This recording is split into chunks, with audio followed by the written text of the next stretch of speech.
thank you very much for coming this evening. I know you're all Democrats, and I'm just going to say we're going to win some races this fall, aren't we? Yeah. Okay. We have an incredible array of really 4 terrific candidates running for the congressional seat. So Mr. Whitman had better start looking out. I hear he's a little scared. And I'm very lucky. I'm a Randolph-Macon graduate, so I pulled some strings to get one of the professors from Randolph-Macon. And it's Rick Meagher. And Rick is the professor of political science, and he's run forums before, so he knows what he's doing. I'm going to turn it over to Rick, and good luck to all of you. Thank you.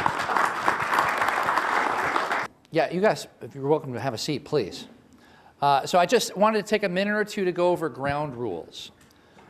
So each of the candidates will be given up to 4 minutes. They don't have to take it all if they don't want to. Up to 4 minutes for an opening statement to explain who they are and what they're about. And then we're going to address a series of questions to each of the candidates. Now, some of you may have seen these cards that went around. And so if you are still interested in having a question asked, you're welcome to fill one of these out and send it up to me, at least by the time the opening statements are over. We can still process them. And we'll have time for a few questions. We'll see about how many.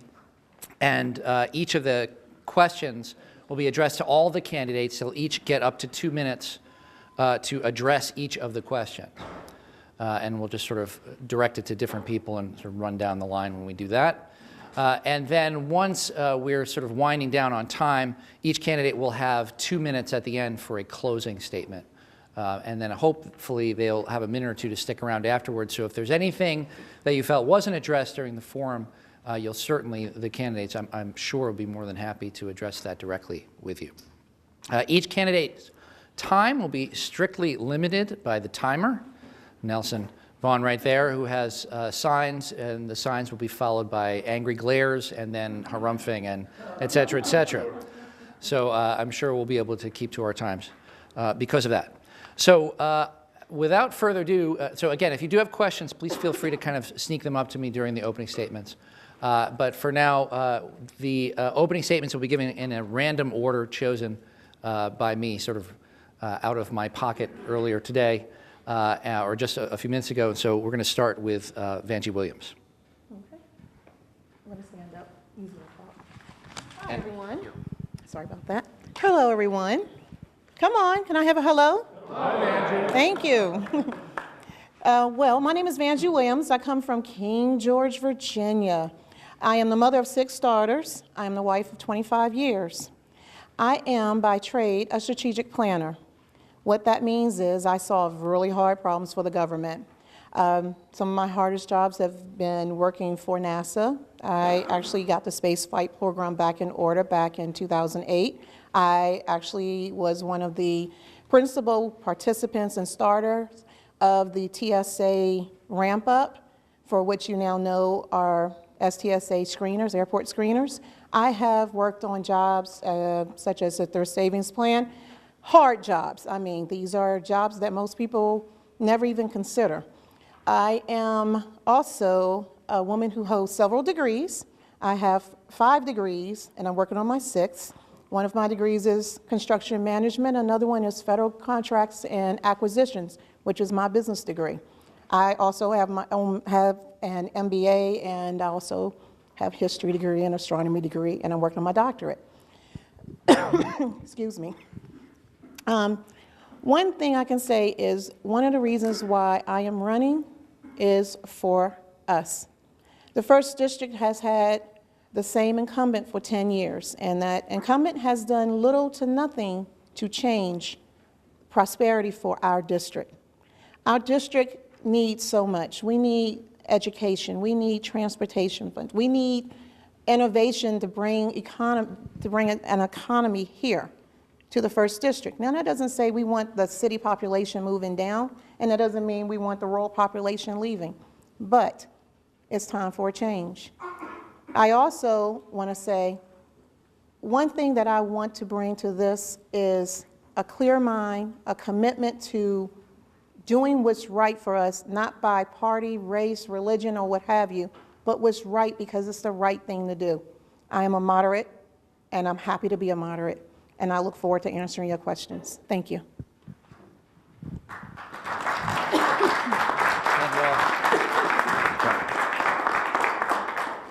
Thank you. And next up is actually Ryan Sawyers. Thank you very much, Dr. Marr. My name is Ryan Sawyers. I am currently the school board chairman in Prince William County, which is the most northern tip of the 1st Congressional District. I live in Gainesville, Virginia, which is the most northern tip of that part of Prince William County. Basically, as far north as you can go in the county and still be in the first, or as far north as you can go in the district and still be in the district. I was elected to the school board chairman seat in 2015. I'm the first Democrat to ever win that seat in the county's history. Just like everywhere else, you have to run for school board as an independent, but the parties do endorse, and I was the first endorsed Democrat to ever win that seat in the county's history. During my 2 years on the school board, we've been able to change the tide of the school board. Just for the record, my counterpart on the Board of County Supervisors, who won on the same ballot as I did, is Corey Stewart. So not only do I have experience winning elections on tough ballots, I have experience governing in tough governing types of situations. For 2 years in a row, the 2 budgets that I've been involved with in the Prince William County School Board, we have raised teacher pay both years and given teachers their full step increase. Full step increase, which is the first time they've gotten back-to-back step increases since, I believe, 2008, so about 10 years ago. We're going for our 3rd consecutive step increase this budget cycle that we're in right now. We also updated our non-discrimination policy, which is why I wear the rainbow pin on my shirt, not because I'm a member of the LGBT community, because I'm not. My wife, Jamie, and I have been married for 13 years. We have 2 children, Brady, 13, or almost 13. He turns 13 in a week or so, and our daughter, Chelsea. On June 21st of 2017, we added sexual orientation and gender identity to our non-discrimination policy, which now means in Prince William County, students can no longer be discriminated based on being members of the LGBT community, and certainly employees can no longer be discriminated, fired, disciplined, transferred, anything along those lines because of who they love. And that's obviously a very important part in the community of teaching, because ultimately we're trying to get the best teachers that we can anyway. The reason that the pay increase was so important to me to begin with, because ultimately 75% of teachers are women. And if 75% of teachers were men, we wouldn't be talking about underpaid teachers. We need to ultimately make sure that we're taking care of the professions that take care of our children. I'm running for the seat because, frankly, I can win it.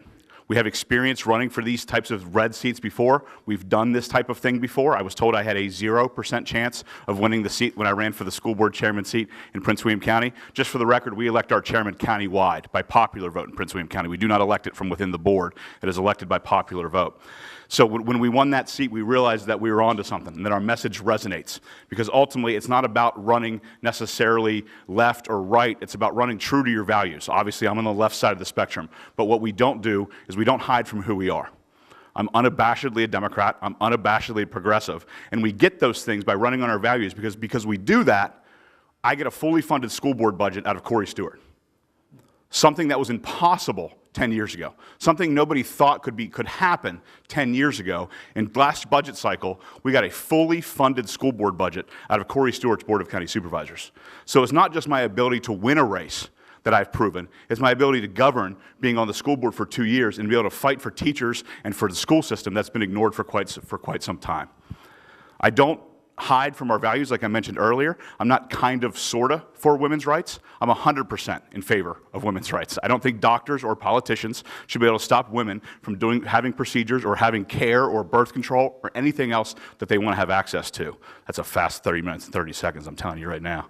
We want to make sure that we fight the good fight, that we take our message to every part of the district, because it's very different. It's different in Prince William County. It's different in Matthews County. It's different in Hanover County. We've got to take our fight to the people. We have to take the message aggressively and our values that we stand on. Thank you very much.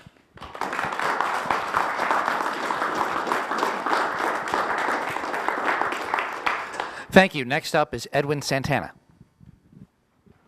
Good evening, ladies and gentlemen, and thank you so much for the opportunity to speak to you today. For those of you who I haven't formally met yet, please allow me to introduce myself. My name is Edwin Santana. I am a husband, a father, a Marine Corps veteran, and I was born and raised in a rural coastal community in Maine, a lot like a lot of parts of the 1st Congressional District. And I was driven to run for Congress in 2016 because of the appalling lack of leadership I saw in government, starting at the very top, not only with Donald Trump, but going right on down to our very own Congressman and Rob Whitman.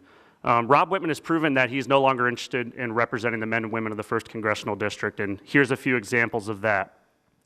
He voted to support the American Health Care Act, a law that would have stripped away health care from millions of Americans. When the FCC chair decided to repeal net neutrality rules, he was an enthusiastic cheerleader for that. Instead of working to fight to push broadband internet into homes all across the country in the district, he was cheering on rules which would raise prices for those who were fortunate enough to have internet in the first place. And things more locally. Rob Whitman votes to support dumping of coal ash in our rivers and streams. So I realized then and there that he was no longer interested and he was not an effective leader of the men and women of the district. And I decided then that I was going to run. I've spent the better part of a year now running up and down the 1st Congressional District, talking to the men and women to learn their issues and concerns. I wasn't rich, I'm still not rich, and I'm not famous, and I'm still not famous. And I knew that the only way I had a chance to win this race was to start early, and that's what I did. And some issues that I picked up while going around the district that I realized that are important to the people of the district, and if I want to be a good representative, I'd have to fight for, I want to tell you about now. Number one is healthcare. I support a single-payer healthcare system. I think that the money that we could use transitioning to that, we can apply towards other priorities that we have in the district, along with ensuring that every man, woman, and child has access to quality healthcare and better health outcomes. Number two, like a lot of Democrats here support, I support the public school system. I want to fight for increased funding. We need to bring more parity between the budget for the Department of Defense at $600 billion and the Department of Education at $70 billion. That shows you where our national priorities lie, and we need to fight to change that. We need to invest more in early childhood development, childcare, because investing in children is like investing in your retirement. You start early and you invest heavily and you'll get better results in the end. I want to help to build a stronger economy for all Americans, no matter what zip code you live in. 3 ways I think we can do that, and I hope to talk more in detail tonight. I fully support a $15 minimum wage so you can support your family with dignity, no matter what job you have.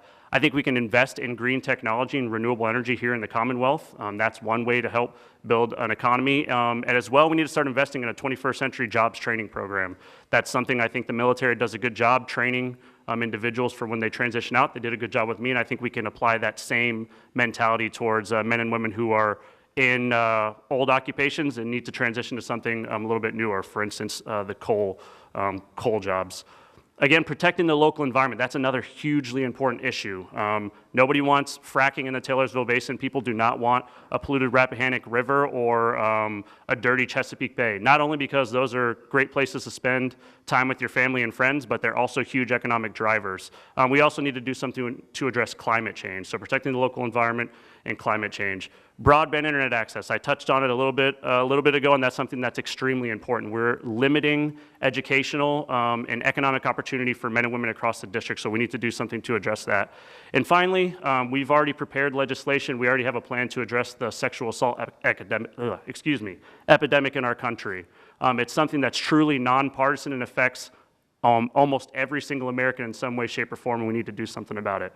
Thank you, and I look forward to answering your questions tonight.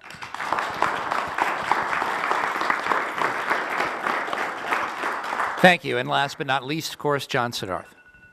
By process of elimination, I'd like to thank you, Nelson, for putting this together. And I know Don helped you and a lot of other people helped you as well, and Rich. And I'd also like to thank Tom Hicks for his endorsement, and he's given me a lot of advice on the race. I'm the newcomer, and I've got a lot to learn, and I'm learning it very quickly. Real quick, my bio, not a lot about my past because I want to talk about the future, but I'm a native of Prince William County. I'm a West Pointer. I spent 6 years in the U.S. Army as an artillery officer. I served in both Germany and with the Rapid Deployment Force. I then became an aerospace engineer. I went to Stanford where I got an MBA and a certificate in public management. I was the president of 6 different multinational manufacturing companies, started my own very small private equity firm, and I've done a lot of work in the community with Habitat for Humanity, where I was the chair for many years, and I'm now still the treasurer, and with the Hanover Democratic Committee as the fundraising chair. My wife Sigrid and I have been married for 33 years. We have 2 grown sons. We moved to Hanover County 21 years ago because of the excellent public schools, and our sons are products of our public schools. I'm running because of what Donald Trump is doing to our country. He and his ilk are attacking the very foundations of our democracy. and neither Rob Whitman or really anybody in the GOP is lifting a single finger to stop them. So people like us need to get off the sidelines. We need to do our part we can't not be involved anymore. We have to face this head on and get our country back on the right path. You look at what they're doing. They're attacking the courts. They're attacking the free press. They're defunding education, infrastructure, health care, and Social Security. They deny climate change, and they deny that man causes climate change. They're turning the national parks over to the fossil fuel industry, even as they triple entrance fees. They deny that easy access to the weapons of war result in mass casualties and shootings, like the one yesterday in Kentucky. We can't let this go on. So that's why I'm running. On a bright note, we proved that by standing up this past November that we can put progressive leaders into the State House, into the governor's mansions, and also into the U.S. Senate. So I think our objective right now should be to take over the U.S. House and the U.S. Senate and lift every American up with single payer, with investment in education so every child gets a great education regardless of whether he comes from a two-parent family or not, or whether or not she grows up on the right side of the railroad tracks or not. Because what we give our people as an equal opportunity at birth is a great education, and they don't believe in that. I also think we have to embrace climate change as real, because we don't get a do-over. This is our only planet. By the time the climate deniers realize they're wrong, it's too late and we're all dead. I also want common sense regulation to stop this carnage that's gun violence, campaign finance reform, so that we get the money out of politics and the politicians are focused on you and not on rich donors and corporate interests. And finally, equality, regardless of gender, who someone loves, what somebody believes, or what somebody is. I have a website with a lot of detail on my positions, www.suddarthforcongress.com. I am the oldest one here. I'm the seasoned one, which is a nice way of saying I'm the old guy. So, thanks. Thank you.